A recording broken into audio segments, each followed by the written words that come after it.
საქართველოს პარლამენტში სახელმწიფო ბიუჯეტის პროექტის მომზადებასთან დაკავშირებით გარემოს დაცვისა და ბუნებრივი რესურსების კომიტეტის ხტომაზე იმსჯელეს. მინისტრის მოადგილემ სოლომონ პავლიაშვილმა კომიტეტის წევრებს სამინისტროს 2018 წლის ბიუჯეტის გეგმა წარუდგინა.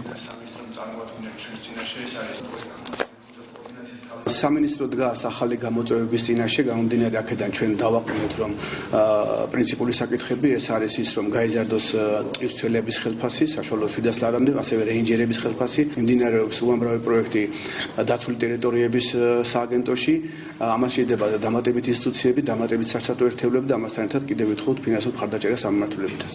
ვთვლი რომ ძალიან მნიშვნელოვანია, რომ ახლა ვიწყებთ უკვე იმაზე ზრუნვას, თუ როგორ იქნება ბიუჯეტი წარმოდგენილი გარემოს დაცვის მიმართულებით 2018 წლიდან.